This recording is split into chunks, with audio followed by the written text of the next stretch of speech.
ফরজ গোসলের নিয়ম জানে না, অথচ আরে কিছু কিছু মায়ের ঘটনা শোনা যাও। আরে খাজা মুঈনুদ্দিন চিশতি সানজারি আজমিরি রহমতুল্লাহি আলাইহি কেমন এক বুজুর্গ ছিলেন।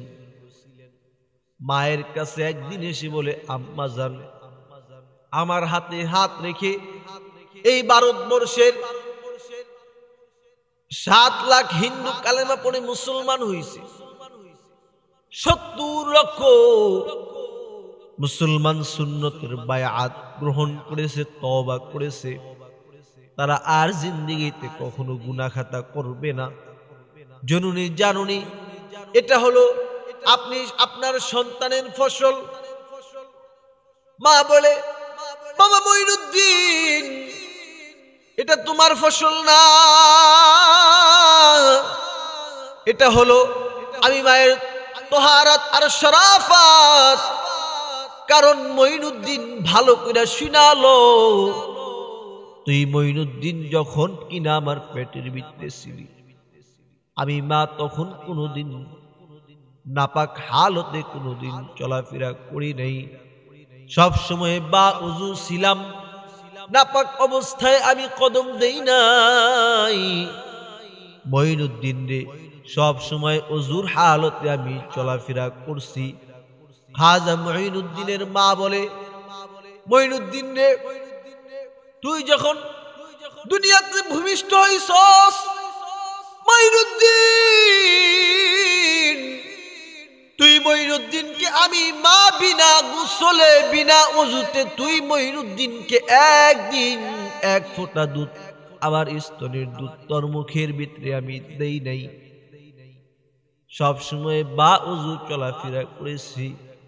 মুঈনুদ্দিন রে, রাতের বেলা, শীতের রাত, কনকনে শীতের রাত, যখন কিনা তুই দুধ পান করার জন্য ক্ষুধার জ্বালায় চিৎকার দিয়েছিস, আমি মা তোর পেটের ভিতরে হাত লাগায় দেখি তোর পেটটা পিঠের সাথে লাগা গেছে। মুঈনুদ্দিন রে, যদি চাইতাম তাহলে পারতাম স্তনটা সাথে সাথে তোর মুখের ভিতরে দিতে, কিন্তু মুঈনুদ্দিন, আমি মা স্তন তোর মুখে দেই নাই। একদিকে তোর কান্নার আওয়াজ, আরেকদিকে আমি মায়ের তোহারাত অর্জন করতে হবে। মুঈনুদ্দিন শীতের রাত্রিতে কম্বল ফালায়া ঠান্ডা পানির দ্বারা উযু কইরা তারপরে মুঈনুদ্দিন তোর মুখে স্তন দিছি, তুই দুধ পান করেছিস।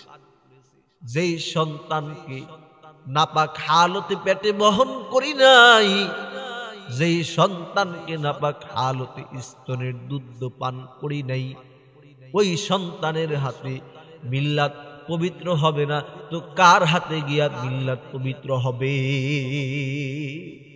বাবা মুঈনুদ্দিন, তুমি ভাবতেছো এটা তোমার অর্জন না, এটা তোমার অর্জন না। এই অর্জনটা আমি মায়ের তোহারাত আর শরাফা। এই যুগে তো আমরা, আরে বাপ মা ঠিক মতো পবিত্র অর্জন করে না, আরে অথচ কেউ যদি পবিত্র হাসিল করে লায়, এই জন্য আমাদের বুজুর্গদের কাছে যদি কেউ যদি যায়, তাইলে বুজুর্গরা বলে, এই নামাজ পড়েন। যদি কয় না নামাজ পড়বো না, তাহলে কয় ঠিক আছে নামাজ পড়া লাগবো না, ওযু করে। কারণ হলেও কেউ যদি ওযু করে, ওযুর হালতে কেউ যদি থাকে পাক হালতে, তাইলে একদিন, 2 দিন, 3 দিনের মাথায় তাকে পাক পবিত্রতার আসর তাকে ইবাদতের দিকে ধাক্কাবে। আর কেউ যদি পাক পবিত্রতা কেউ যদি বাদ দিয়া, কেউ যদি পাক পবিত্রতা বাদ দিয়া কেউ যদি অপবিত্রতার হালতে থাকে, তাইলে গুনাহের আসর তাকে গুনাহের দিকে ধাক্কাবে। আর কেউ যদি পাক রয়, সাফ রয়, কারণ হলো, আরে কেউ যদি পাক থাকে তাইলে তার শরীরের পাক কাপড় আল্লাহ পাকের জিকির করে।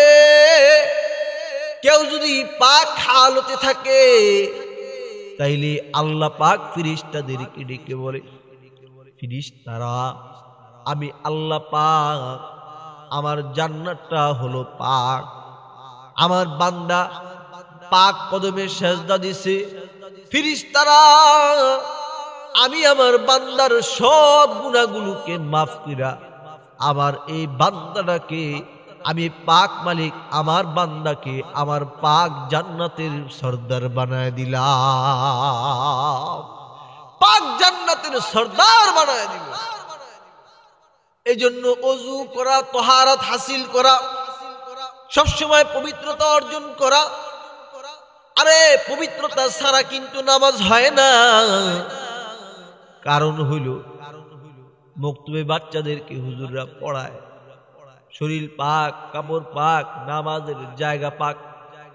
তার মানে অপবিত্র জায়গায় সেজদা দিলে হবে না। বান্দারা যখন সব কিছু পাক পবিত্র হইয়া যখন কিনা সিজদা দেয়, তখন আল্লাহ পাক বান্দাকে ডেকে বলতে থাকে, রে গোলাম, কি চাবি, কি চাস, বল বল বল, আমি আল্লাহর কাছে বল। এই জন্য তাহারাতের অনেক দাম।